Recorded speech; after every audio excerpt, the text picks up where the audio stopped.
Hello and welcome to CNN Money Switzerland, where this summer we're exploring some of the key megatrends shaping the future of work. Now today we'll be talking about gender diversity, and I'm delighted to be joined by Vanessa Erogbogbo, who is Chief of the International Trade Centre's SheTrades initiative, a network connecting and supporting female entrepreneurs worldwide. Well, let's get started with talking just specifically about women in trade. Now, according to your figures, women own close to 10 million of the world's small to medium-sized enterprises, which to me as a figure seems quite low. Can you put this into context for us? And are we seeing female entrepreneurship increasing? Absolutely. Actually, this figure is not as low as it may seem. This represents about 31 to 38% of MSMEs worldwide, and the figure is growing. A lot of female participation in the economy is not captured in formal data.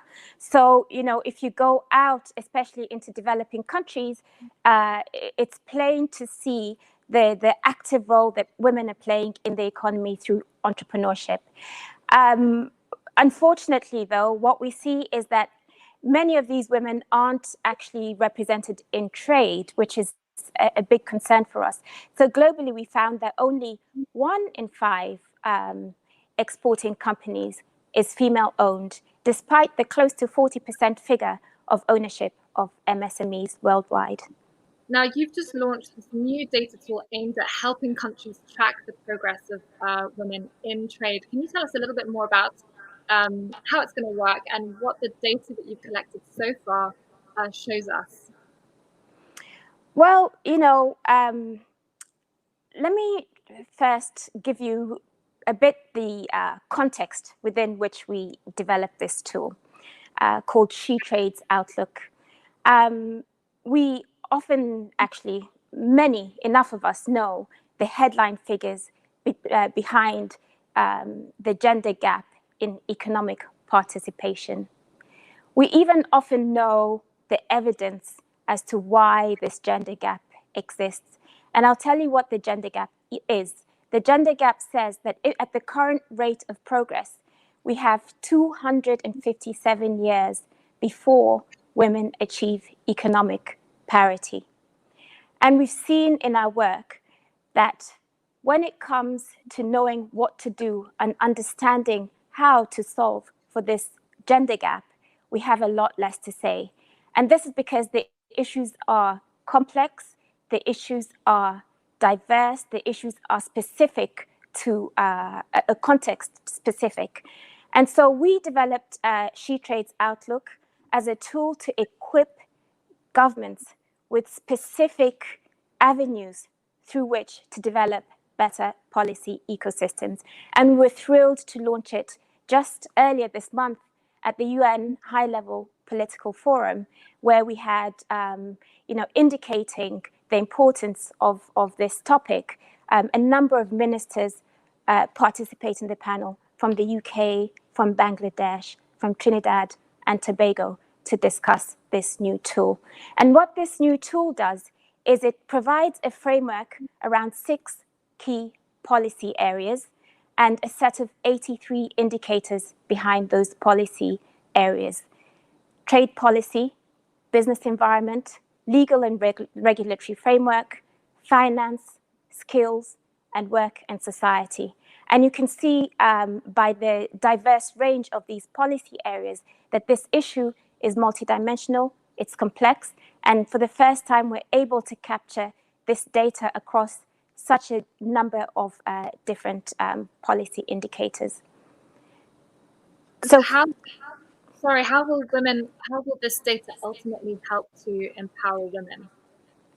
So what happens with this data is each country, and we've covered 25 countries so far, we've covered developed countries like Canada and Australia, and developing countries as well. And each country on this tool has a profile, and governments or users can go in and look into examining across each of the indicators how the country is doing in creating an enabling environment for women. The user can look at what data gaps there are the users can identify key policy reforms that need to be made in order to make it easier for women to participate in trade. And users can also look at good practices across countries. We've already started seeing initial steps, even just having launched just last month, we've already started seeing initial steps to improve the environment for women entrepreneurs. Governments are already using this as an anchor tool for them to analyze where they stand and to identify policy reforms. We've started working with a range of governments, like the government of the Gambia and the government of Nigeria, on making their public procurement more accessible for women-led enterprises. And obviously, we're talking about a vast array of different countries across the world, but can you give us a sense of some of the different constraints that women operating businesses and trying to grow those businesses face?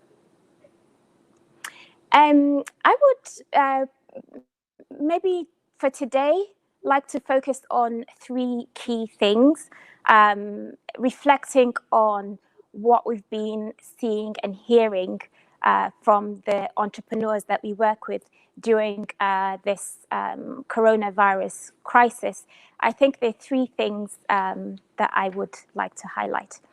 The first one for me, even personally, is that in 2020, we cannot have gender inequality written into the law. And the World Bank's Women, Business and the Law report shows that only 8 out of the 190 countries that are covered in the report, only 8 score 100%. So for me, this is one issue that is so easily resolved, I think.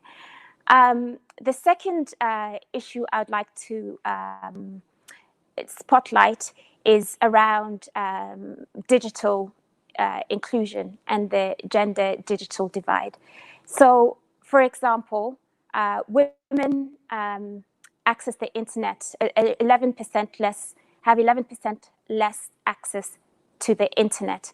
And this COVID crisis has demonstrated the potential negative impact of this digital gender divide for women entrepreneurs, for the way they access information, knowledge, coaching, the way they access markets.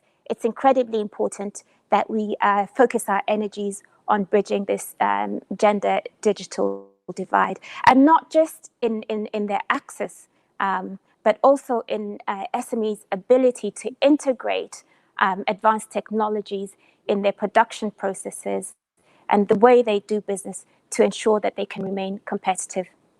And the third thing that I would like to highlight, which has been for many, many years, you know, I'm a banker actually by profession from my early life. And one thing that, you know, even a couple of decades since I started remains a big challenge is access to finance.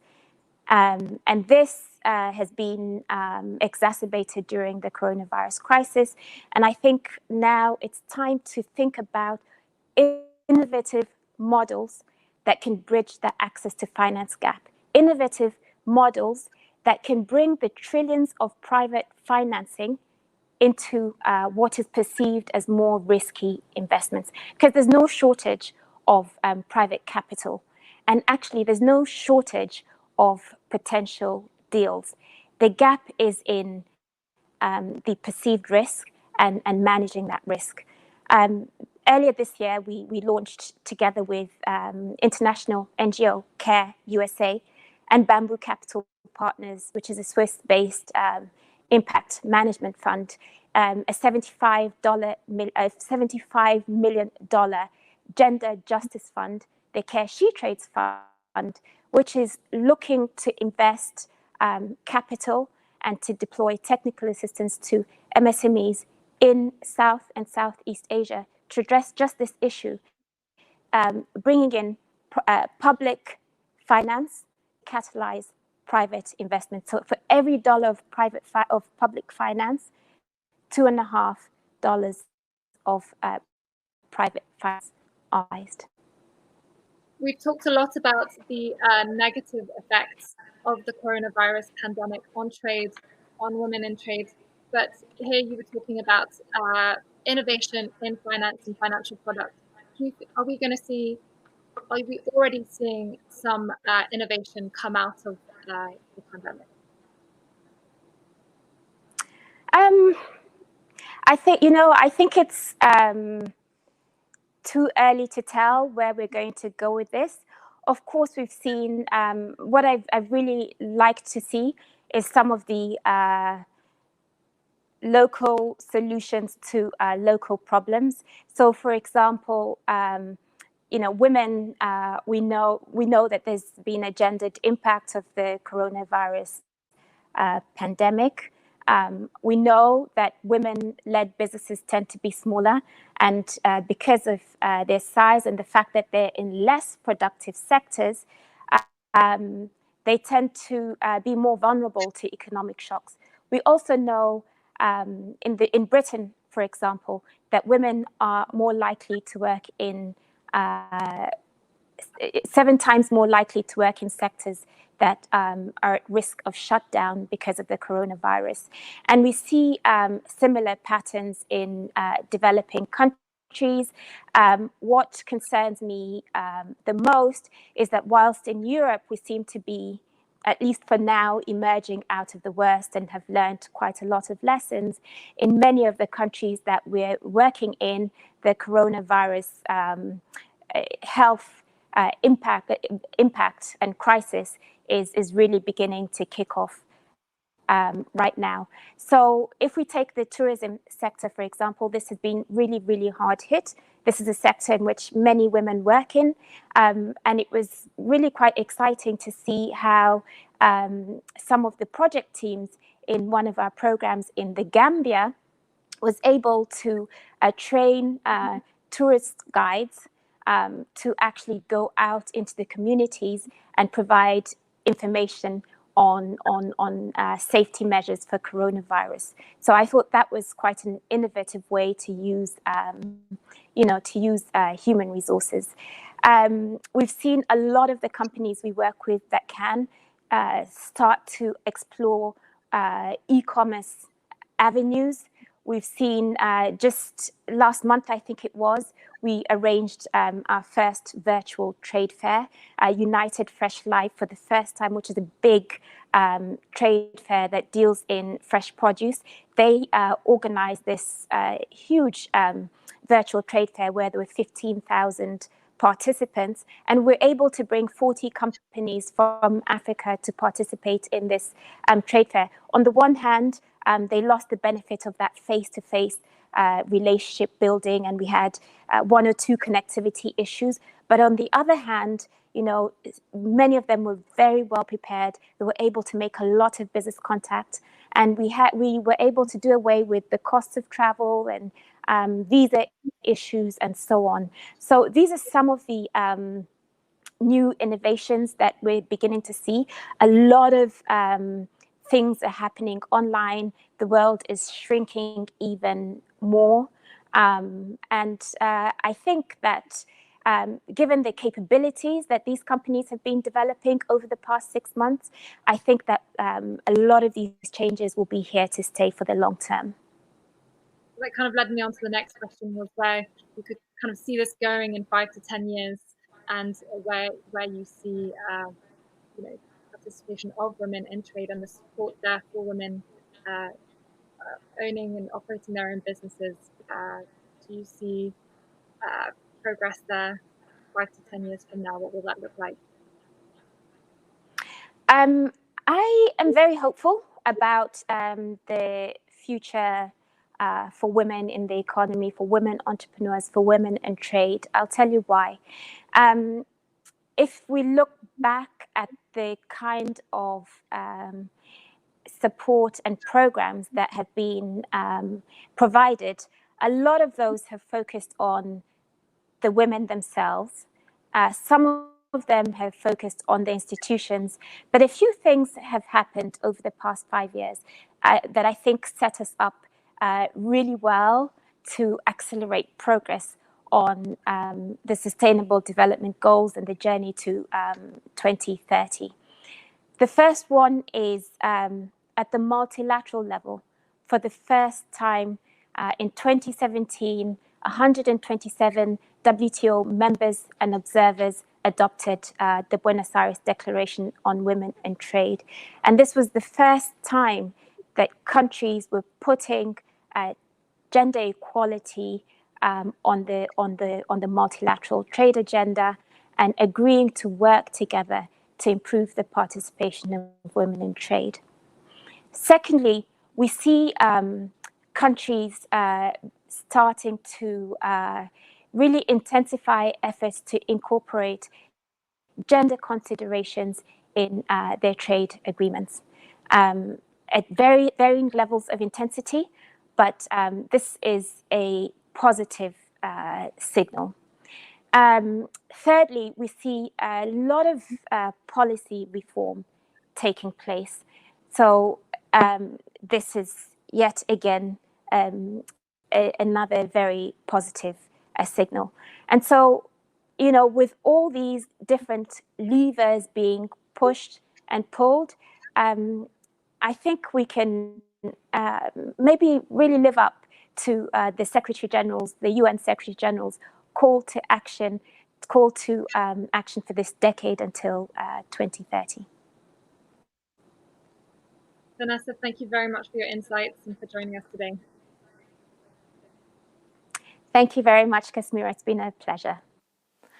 Well, that's it for now, but remember you can catch up on all of our summer series content and more on our website, cnnmoney.ch, as well as our social media platforms, Twitter, Facebook, and LinkedIn. Take care. Goodbye.